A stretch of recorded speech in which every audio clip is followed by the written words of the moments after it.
Alright, welcome back. You're aboard my 1978 Chris Craft Corinthian. This is one of its two 454 big blocks, marinized by Marine Power specifically for Chris Craft.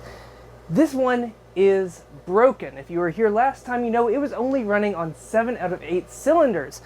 I took it apart more than I've ever taken apart any engine before to find out why this is the problem. This is the push rod, and this is the rocker arm. They're a single piece. They've been fused together, pushed through the other. This meant that one of the valves was just not actuating in one of the cylinders, and that cylinder was not firing.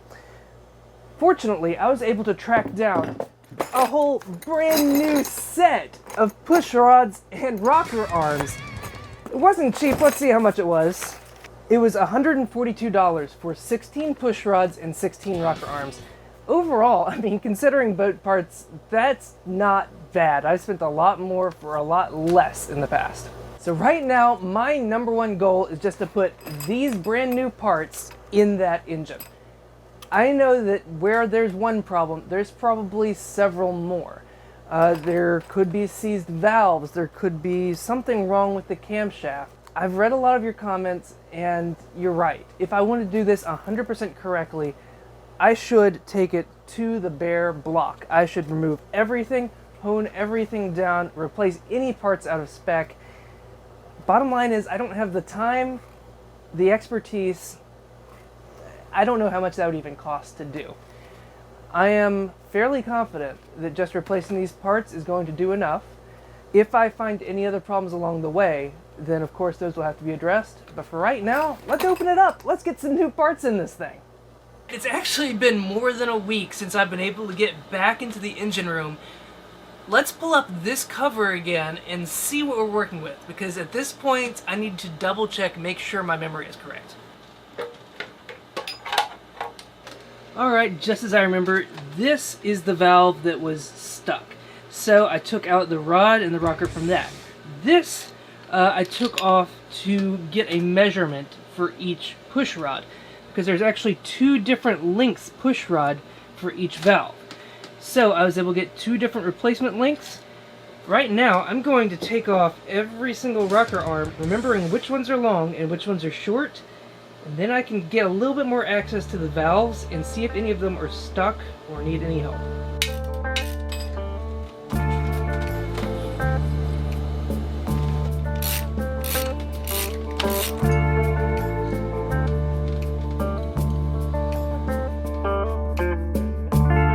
Okay, they're all off. Now, one of you mentioned that the problem could be caused by wear if oil is not getting up to that friction point.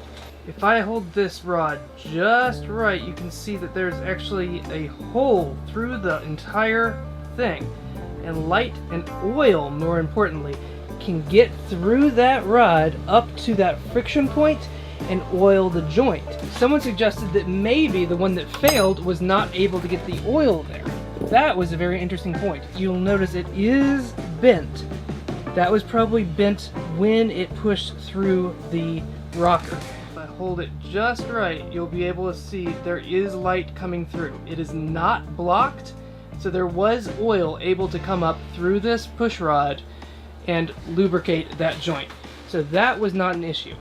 This is another good time to check and see how straight they are. You can do this just by rolling on a flat surface, and they all roll very smoothly, so I do not think that any of these are bent to a point where I needed to replace them, but since I have the spare parts, I'm going to replace them nonetheless. Since we know that oil was able to get up and lubricate that joint, I'm going to test what's possibly the most important part to test in this. These springs are holding the valves up. When the rocker arms push down, the valves are able to go into the cylinder, open up, and allow air and fuel inside and exhaust gases outside. If these do not move, the engine simply will not work.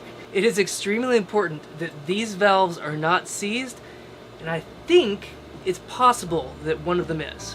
I am holding this hammer because someone in the comments suggested whacking on them.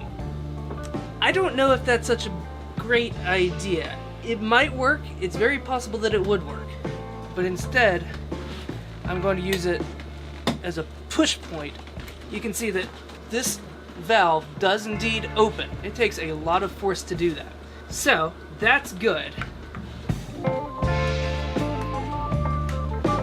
I'm pretty sure the valves are not seized. None of them are coming out at weird wonky angles that they're not supposed to be. None of them are behaving differently from any of the others.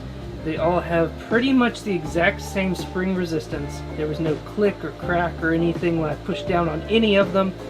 I'm pretty sure the valve has been free this whole time, which makes me believe, this might be a mistake, makes me believe that the failure that we had was simply wear and tear, a random event.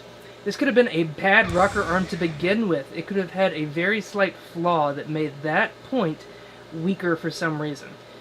That's my current hypothesis, because I've been unable to see anything that would suggest any kind of other problem. But feel free to yell at me in the comments. If you see something that I don't, I want to know about it. Right now, I'm just going to replace all the push rods and the rocker arms. And I think we'll be running on 8 cylinders again. We've got 8 rocker sets. These come not only with the rocker, but also with a brand new nut and dome pivot. I don't know what that's called exactly. Anyway, I get to replace all 3 to have a lot of fresh parts. And as mentioned earlier, there are 2 different lengths of push rod. You've got one longer and one shorter. It's very important that these go into the right place. Now this part is probably completely unnecessary, but I figured it might be a good idea to do it anyway. I'm going to fill up this coffee cup just a little bit with some of the same motor oil that's in the engines right now.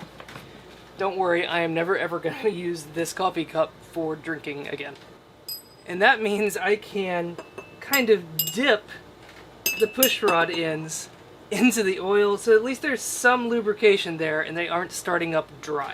And there's nothing else to it. Let's put these new parts into this side of the engine. First one. Easy.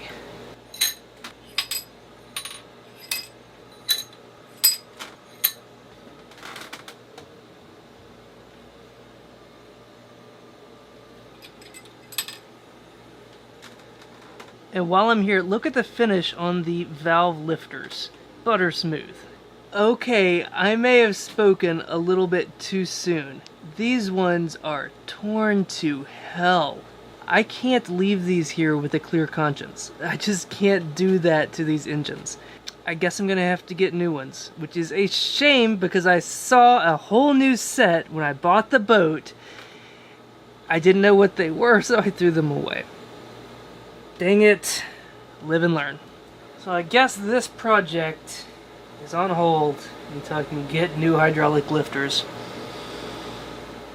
Man, I'm glad I found something else that was wrong though, because that means I'm going to be fixing more than just the symptoms. I'm going to be fixing, hopefully, the root cause, and then everything will be okay. Now my brain is going to the question, what made these lifters wear out so quickly and so extremely? You can see how much shorter these 3 are. And those jagged chips, it's dangerous to touch these, honestly. I have no clue. I guess maybe lack of lubrication if this was left without fresh oil for a very long time. I'm guessing it could do that. Besides that, though, I really don't know. Man, I just wish I hadn't thrown out those ones when I bought the boat. God, stupid past Cullen. So, remember what I said at the beginning of this video about this being a quick and simple fix now that I have the right parts. I'm just going to throw them in there, going to see if there's any serious problems. But there can't be serious problems, can there? Yeah, there are. After doing some research, these hydraulic lifters are so extremely shot that the camshaft has to be shot too. The lobes on the camshaft are rounded over in such a way that it's unrecoverable. And unfortunately that means that camshaft will be coming out the end of the engine, and I'm gonna have to be the one to do it. This is so far outside my current realm of expertise. This is like the one project that I thought I would never do on an engine because I am terrified of timing. I've heard so much about what happens when timing goes bad. So I'm going to spend a lot of time learning. I'm going to read up. I have the original manual, thankfully. It's not super useful, but it gives me a bird's eye view of the situation. There's a lot to learn there. I'm going to research as much as I can, get the right replacement, make the right markings, and pull it out. But that's a story for another video. So I hope you like this one. Even though not a whole lot happened, a whole lot was learned. And that's really the whole reason I enjoy doing work on the boat in the first place. So thanks so much for watching. I'll see y'all around.